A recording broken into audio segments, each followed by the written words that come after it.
And I now may introduce Alessandra Arcuri, who is a professor of inclusive global law and governance at Erasmus School of Law in Rotterdam. Her research mainly concerns the area of international economic law and the emergence of global technocracy,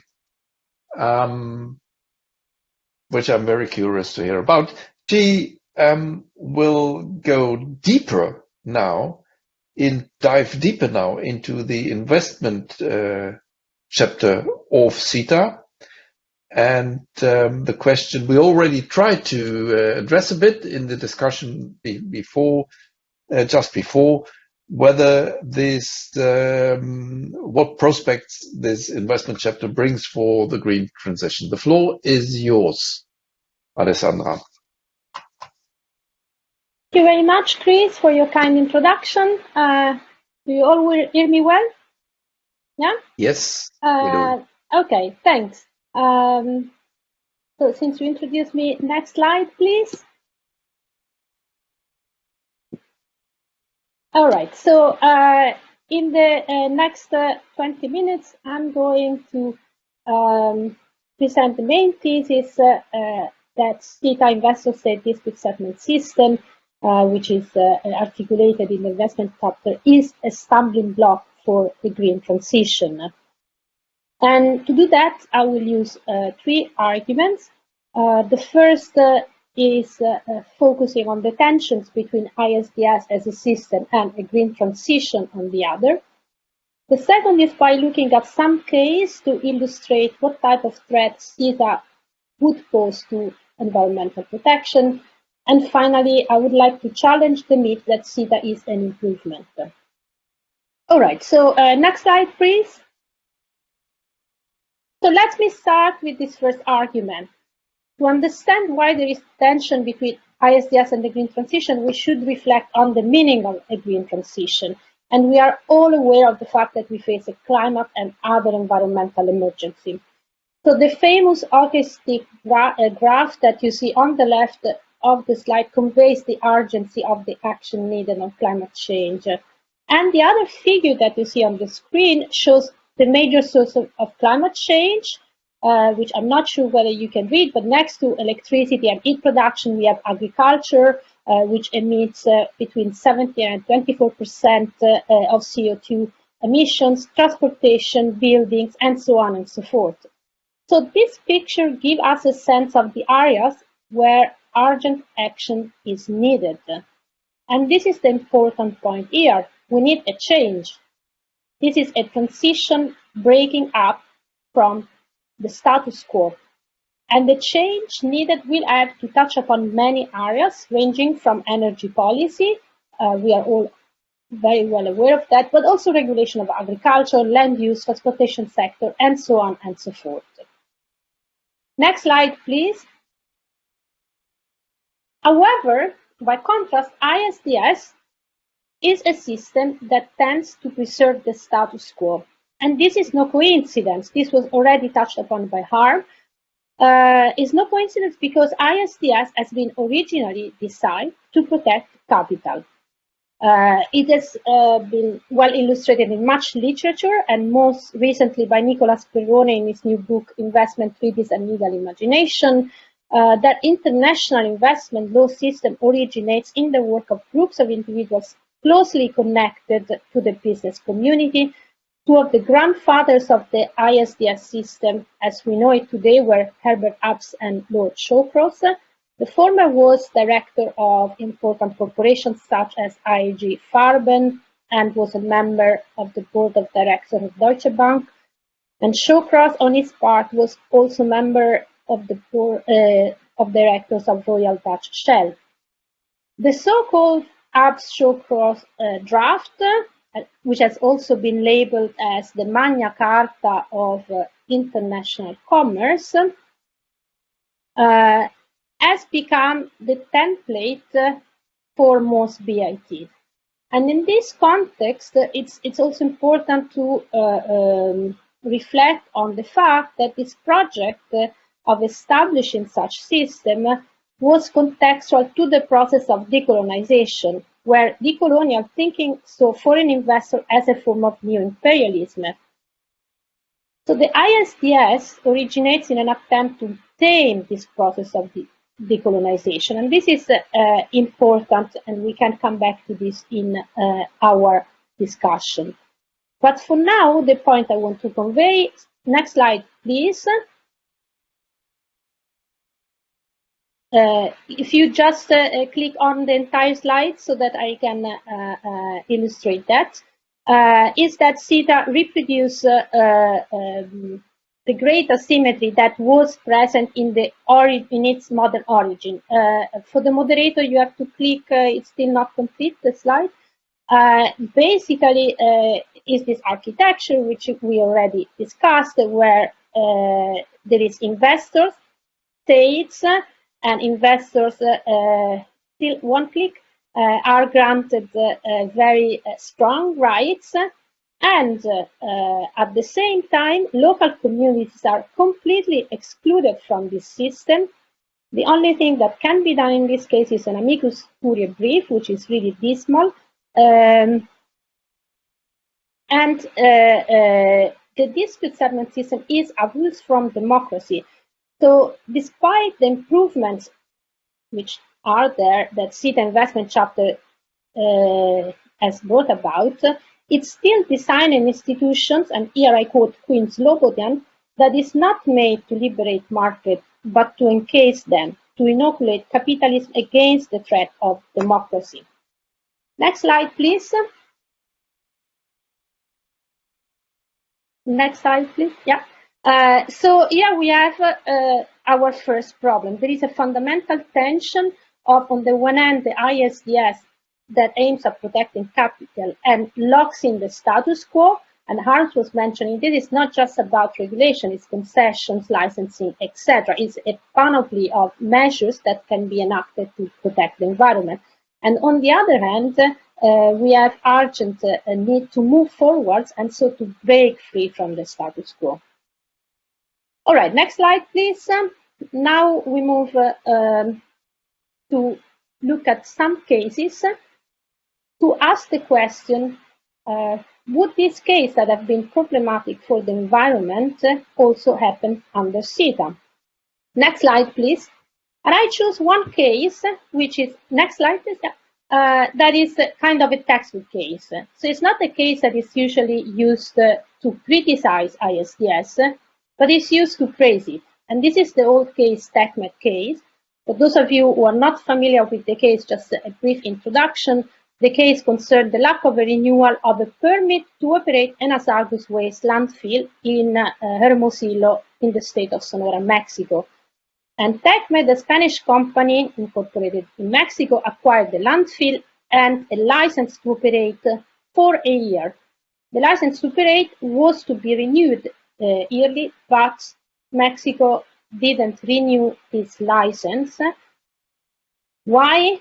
Because it argued TechMed and the company CETA violated a number of environmental laws related to the facility. This has never been contested, so this violation were ascertained, but the tribunal found that Mexican decision was political because there was much protest around the case, and most importantly, the tribunal introduced this test of proportionality to weigh, on the one hand, the decision of Mexico and the loss of the company of not being able to operate the hazardous waste landfill. So this case is praised for the balance that introduced to the system, in which it says, well, the public interest has been considered. In the end, Mexico failed, but not because there is not this type of balance. Next slide, please. Still one click, yes. So there is one untold story of this case that actually is nowhere to be found in the TechMed award, that there was another award of another arbitration court, an environmental one, little known, where the court says, well, there were these violations, and these violations were an environmental and health hazard to the people. Now, without entering into the merit, it's very interesting that there is no trace in the award of all this story. And this is my point. When we talk of proportionality, we think, okay, we have the public law that has corrected the deficiency of the initial ISDS. But actually, in practice, this is still a reasoning made by a tribunal that is abused completely for the democratic reality of the place where these cases are decided. Next slide, please. So I chose this case also because in the debate of CETA, we are some of the defenders, for instance, that have exactly drawn of this jurisprudence. For example, our colleague Yannick Radi, who says, well, all this debate is much ado about nothing, because in fact, the revision of CETA, like the introduction of a jargon on the right to regulate, or the exception, which was already mentioned by Wiebe, they were already there. So if you read Yannick Radi's reflection, it says, this is not a big innovation. And he is right. I completely agree. CETA codifies an approach that arbitration tribunals have already used. But this is the problem, that in many of these cases, the tribunal has been completely oblivious to the question of protection of the environment. If not oblivious, as trivialized how you set up an environmental regulation or an environmental measure. Now, we could mention all the most obscene cases from Chevron versus Ecuador or Vilcon versus Canada, but we don't have time. So let's go closer to home and touch upon the case which already have been mentioned. Next slide, please. Yeah, so the case Hervé and Uniper, because Uniper has also initiated very recently challenge against the Netherlands, respectively of 1.4 and arguably 1 billion, but we don't know, against the decision of the Netherlands for coal phase-out plan. Or we can think also of all the measures that I mentioned at the beginning that might be needed to have a green transition. So next to coal phase-out, we may need laws to revise agriculture, and these are quite relevant. Relevant for the Netherlands, agriculture is an important sector, having important emission, and also other types of environmental pollution. And yes, there are Canadian companies here. For instance, Viterra is Canada's largest agri-business company, headquartered in Rotterdam, without rehashing the argument of harm that you may not need to be Canadian to initiate dispute. So the question is, would CETA prevent this type of cases from being initiated? And the answer is no. CETA includes the fair and equitable treatment and indirect expropriation, even if slightly revised, but these provisions lend themselves very well to be used in such cases. Next slide, please. So what are the systemic problems that the Netherlands and Europe may face with the adoption of a CETA investment chapters if they want to move to the green transition? Well, one is what has been amply studied in the literature, particularly by the work of Kila Tienahara, of regulatory chill, and she has pointed out three typologies of chill. Internalization, that is when regulator already anticipate this type of dispute. So threat chill, and here also there are some evidence that states are being lobbied behind the scene with the threat of a dispute, and cross-border chill, for instance, New Zealand not adopting plain packaging because of the Philip Morris case. Because this argument has been already made in the literature, I want to pay attention to other two arguments. One is the diversion of scarce resource to compensate polluters. Because one argument that is made is, well, all right, but then you compensate and you can go ahead, but resources are scarce. So the fact that we may spend billions of euros to compensate polluters does not bode well for the green transition. And even when you win, this costs money. For instance, on the Philip Morris case, it has been reported that Australia government spent 24 million only for legal external fees and arbitration costs. And finally, the argument I want to make is it gives perverse incentives to investors. Next slide, please. So we have all these questions. Okay, but it's fair to compensate. We want to decommission fossil fuels, but these guys, in the end, they made an investment. I think we have to be very careful with this argument as well, because to some extent, this idea of getting legitimate expectations, because you got a license at one point to operate a facility, is very tricky, because it does nullify, it does detract the incentives that investors have to assess environmental impacts of their conduct. Next slide, please. Next slide, please. Yeah, and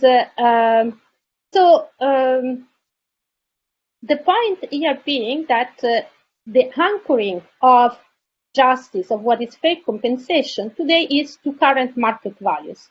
But current market values are values that are produced in a market which is in itself the offspring of legal institutions. And often the institutions that we have that have enabled the environmental degradation which we have today are the product of lobbying and other tactics. And again, there is literature on that.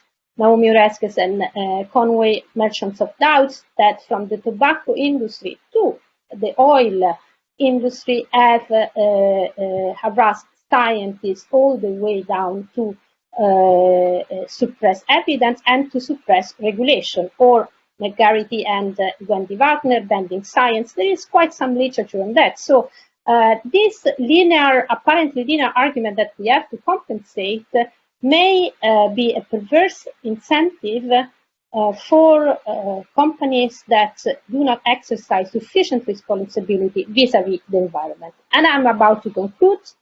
Next slide, please. So the final argument. Yes, okay, there might be some problem, but is CETA not better than all the BITs that we already have? And here is the thing. Framing CETA as a reform is profoundly misguided, because CETA doesn't reform anything. CETA adds to the system. There are no bids between Netherlands and Canada. There is no bids between most EU countries and Canada. So this is really almost a fraudulent way to frame CETA as reform process. And I conclude this. CETA is not simply unnecessary. Harm was already mentioning. The fact that these investment treaties attract foreign investment is absolutely unproved.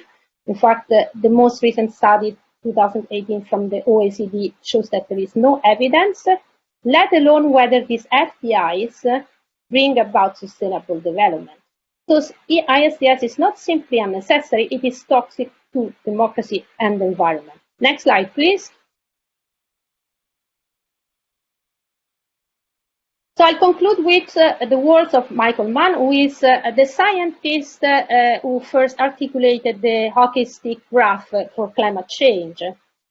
And he says, while slowly slipping away, the future is still within the realm of possibility. It is a matter of what path we choose to follow. And I think that if the path we want to follow is green transition, then CETA investment chapter stands on the way. And here I conclude. Thank you. And in the next slide, which will be posted online, there is some additional references. Thank you very much, Mrs. Arcuri, for this very lively contribution with a very clear message, I think, which I suppose gives a lot of opportunity to discuss, but we will do that only after we have heard the fourth speaker of today, and this is Professor Jerfi Uzman. He's Professor of Constitutional Law at Utrecht University and has worked in Cambridge and Max Planck Institute in Heidelberg and many other institutions. And his research concerns the relationship between the courts and political institutions protecting human rights. And this is more relevant today, the relationship between global, regional, and domestic legal orders. This is what we are touching upon today. And we now move to a very different aspect of CETA, namely the role parliaments and courts, national parliaments and courts, play in the discussion about this treatment, this agreement, and the influence CETA has on the work of the parliaments and the national courts.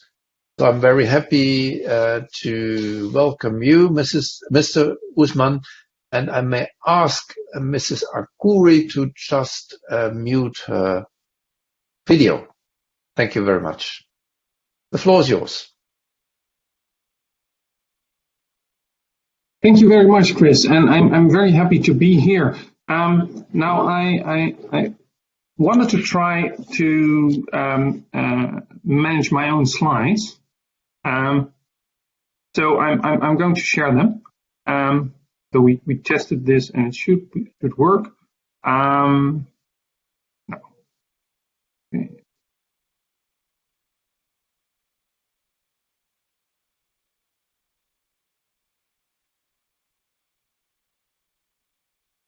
Not yet. Yeah, there's something coming up. But now though, right? Yeah. Thank you.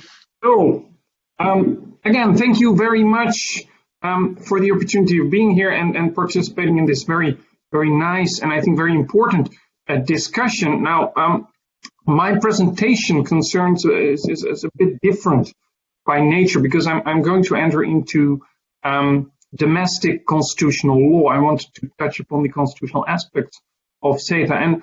And let me first begin perhaps by saying that I am actually not a CETA expert, much less in any case than the previous speaker. So my expertise is the Constitution, and that in itself is a bit problematic because the Constitution in the Netherlands, as we will see, is a very complicated document, not in the least because much of its content is rather political by nature and is conceived very political. So that will also be one of my main themes today in how far can we interpret the Constitution in a legal way, and is it up for the courts, for instance, to have a say on this?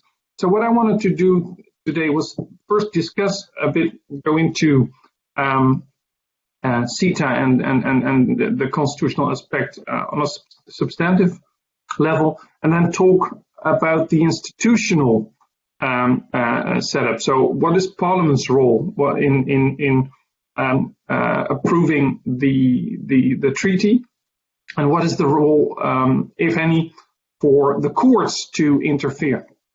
Mr. Uzman, if I may interrupt, if you could put on the presenting mode of the PowerPoint presentation, that would even be better. If it's not, it's no problem, but it would be better. It's already in the presentation mode for me. Okay. No, that's fine. Yeah. Okay, well, perhaps 1 second. Perhaps this would help. Is this now in presentation mode for you as well? No, but doesn't matter. If you just go through your slides, and if that works, it's fine. So Yeah, but I'm not sure whether, I mean, I can see the next slide. Can you? No, we see only the first slide. Then there is a problem. Okay, then let me. Shall I do it, Jerfi? Yeah, please do. Perfect. Well, let me just try one thing, and then if it doesn't work, we'll switch to you, Leo. No, this is bad.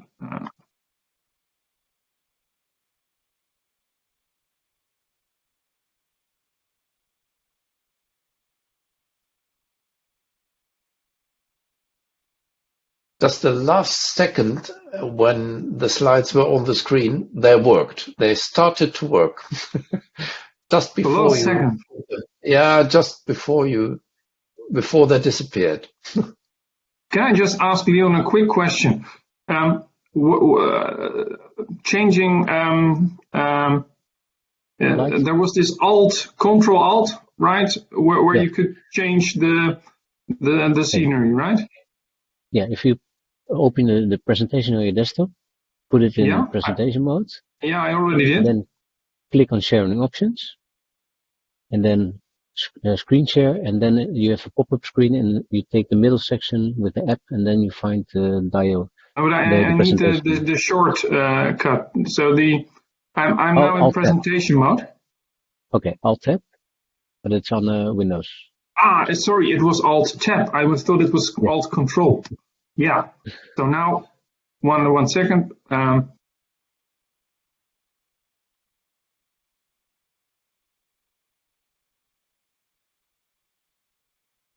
No, doesn't work. So, yes, it does work. It does work.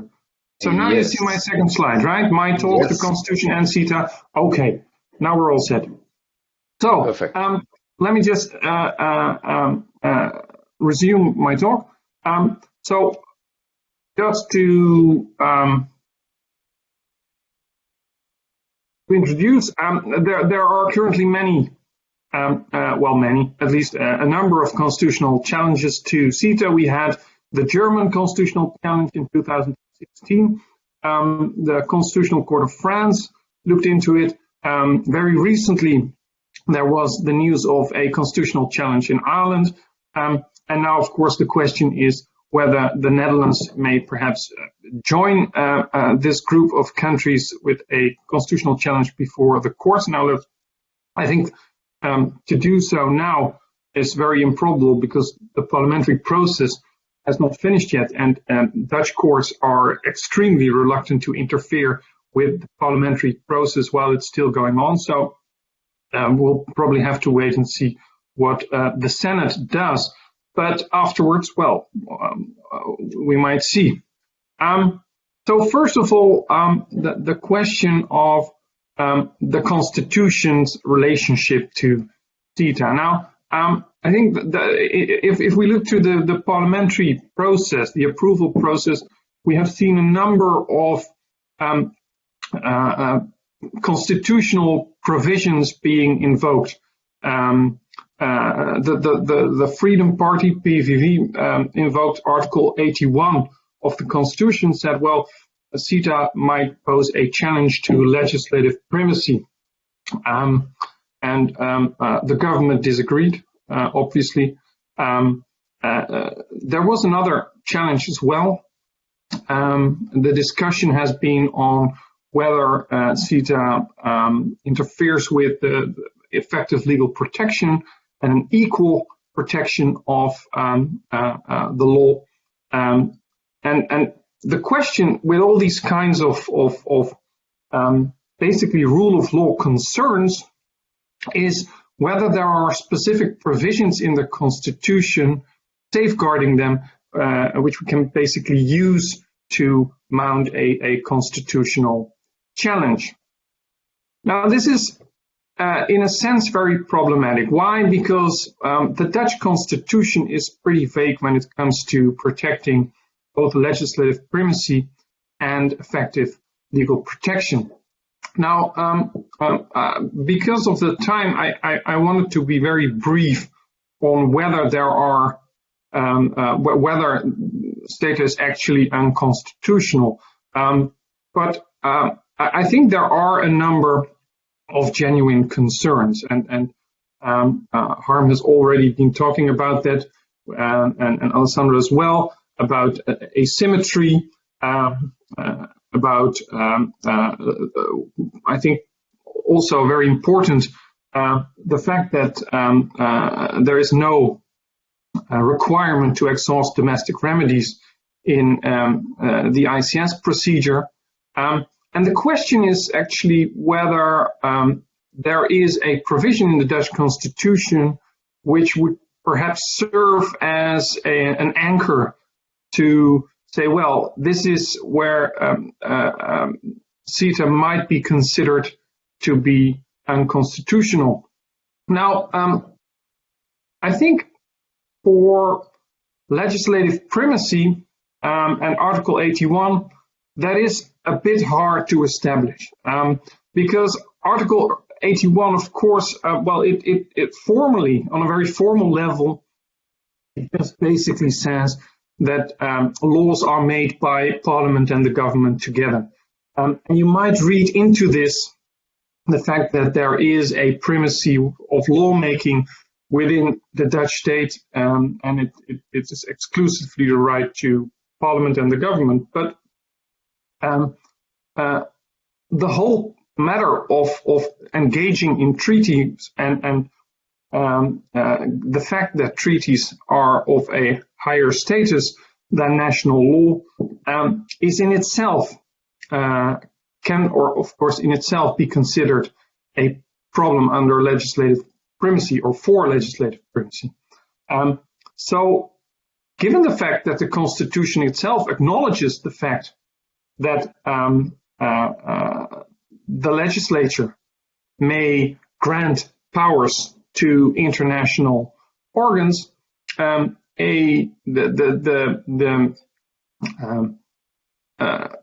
challenge as such that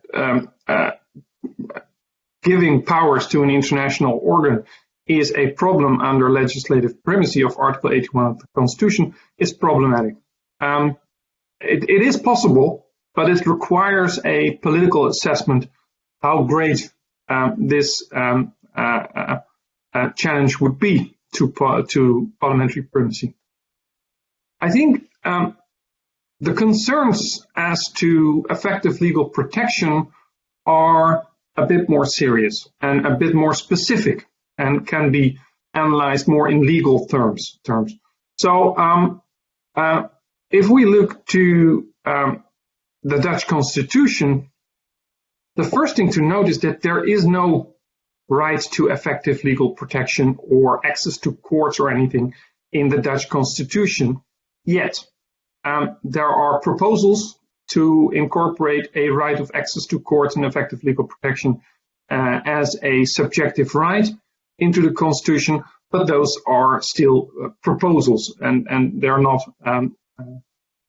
law yet. However, my argument would be that effective legal protection in the current jurisprudence of the Supreme Court of the Netherlands should also already be read into the Constitution, and it should be read into Article 112 of the Constitution. Now, formally, this article only reads, it's about the judiciary, and it reads that the adjudication of disputes involving rights under civil law and debts shall be the responsibility of the judiciary.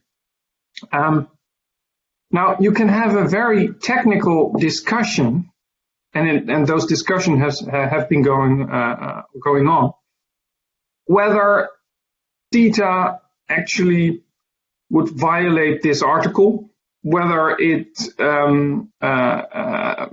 whether rights under CETA would be considered to be rights under civil law and debts, or whether the article even applies in the sense that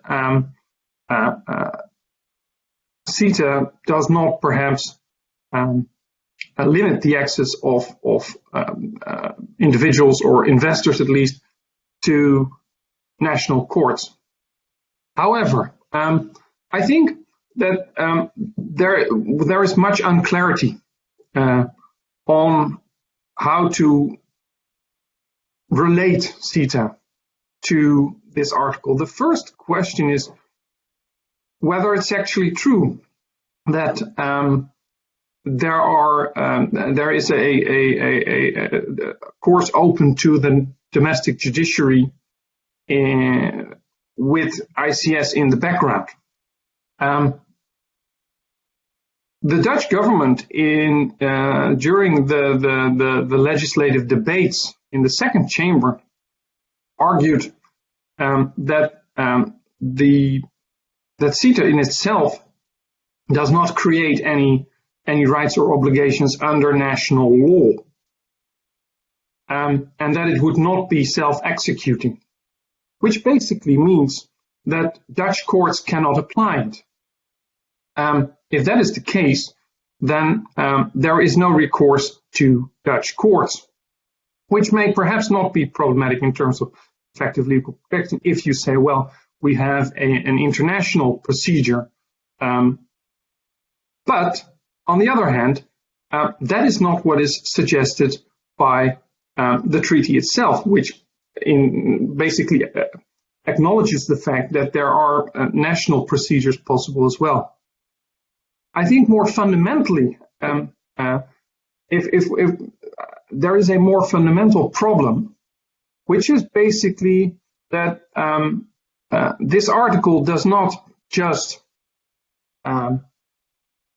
gives a right to citizens to go to court with their claims, but this article actually embodies the idea that the judiciary, the domestic judiciary, is basically the exclusive forum for adjudicating civil law claims. And there is a sense of equal justice enshrined in this article. Now, this, to be very clear, this exclusiveness of the judiciary is immediately mitigated by Section 2 of this article.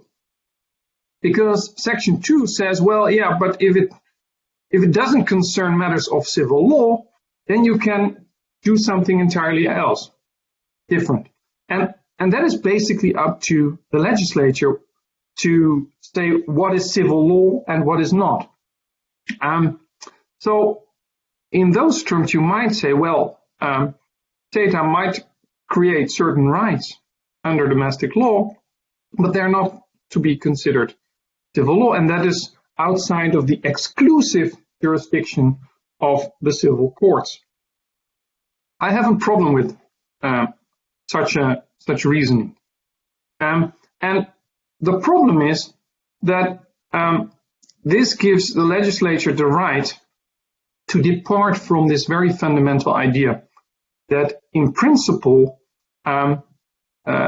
everybody has the same rights to go to court, and that it is at least up to the legislature to motivate where there are relevant differences in why there is a need to differentiate between different types of courts.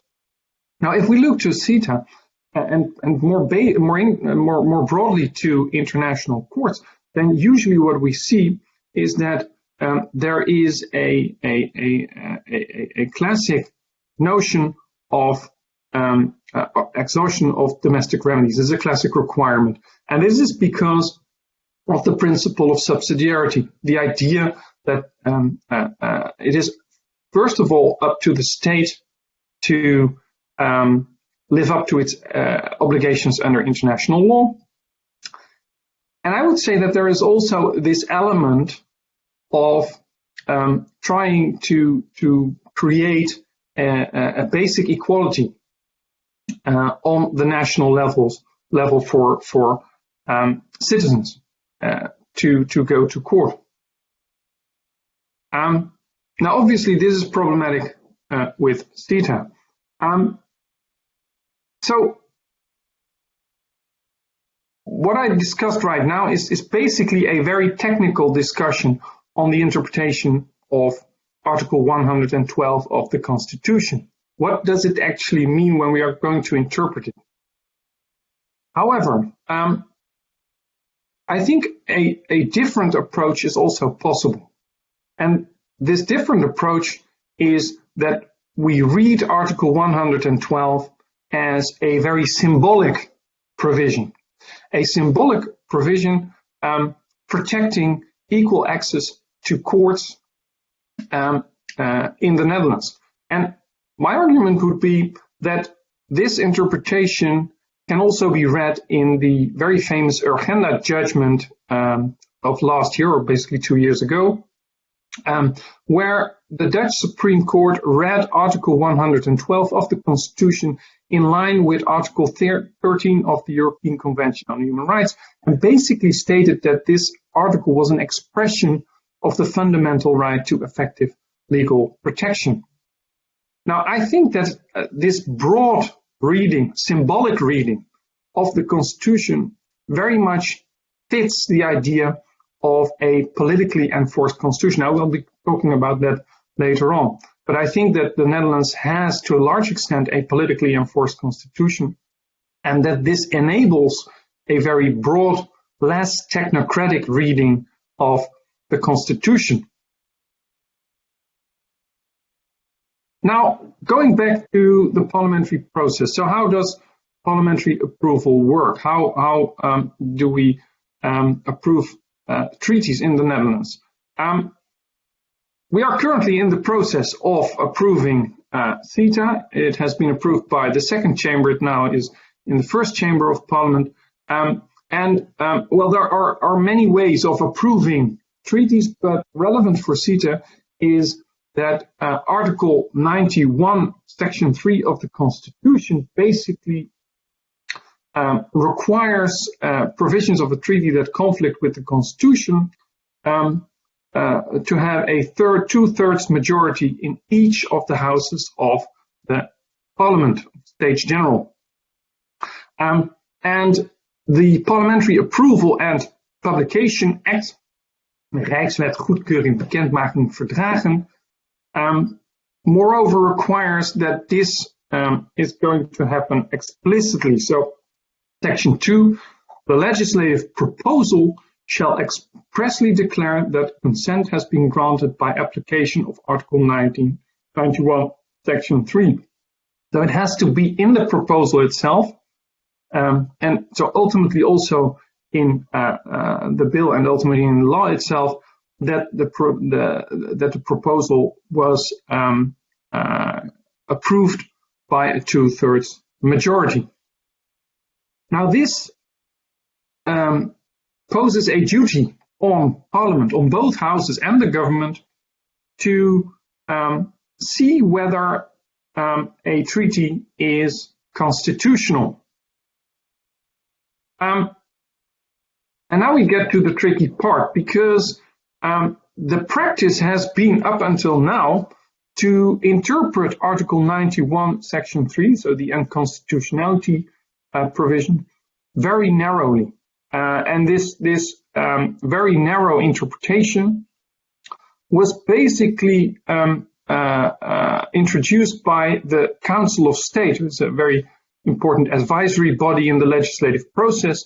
And the Council of State basically said that already very early in its existence, that in determining whether a treaty is unconstitutional, you should only look to the strict letter of a particular provision. So that even though we might say, well, a specific treaty is very detrimental to democracy or the rule of law, that is simply not enough. You have to point at a very specific provision, and it has to be almost literally say the opposite of treaty. And legal scholarship also is very critical of another practice that has been used in the past, to say, well, we don't actually know whether a specific provision of the Constitution is at stake, but because we're not actually sure, we'll just apply the two-thirds majority to be sure. Now, that kind of to be sure reasoning has also been rejected both by the Council of State and the majority of constitutionalists. I do not agree with that approach. I do not agree with it at all. Let me be very clear. I disagree with the majority of scholars in this case, in this respect. And I disagree both with the strict letter approach and with the no to be sure approach. First of all, I think that given the fact that the Constitution to a large extent is a political document which leaves many room for interpretation by political actors, a more broad interpretation is both possible and should actually be required. This is because political actors have the room and also the legitimacy to come up with their own views on what the Constitution requires. And the Constitution is basically a set of values, constitutional values, rule of law values, democratic values, and they need to be elaborated, they need to be fleshed out. And political actors are very much suited to do that, in a sense, more so than perhaps courts.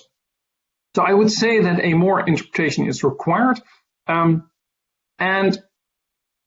not only that, but also that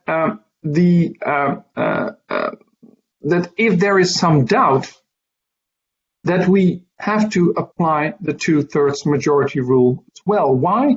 This is what I would say a matter of constitutional patriotism, which is something that the last 5 to 10 years is very much favored in the Netherlands. There are all these calls for constitutional patriotism. There are all these state commissions that are set to work to answer the question how we can enhance constitutional patriotism. So I think that this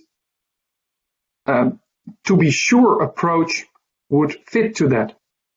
And well, at least my call for a more broad interpretation is also joined by the Advisory Commission on Reform of the Constitution some 10 years ago. And the Commission also said, well, treaties deviating from specific constitutional provision or from the principles underpinning them require stronger democratic legitimacy. They should be approved by a 2/3 majority. Now, if we look to CETA in the current legislative process, we see that both the Council of State and the government saw no constitutional conflicts.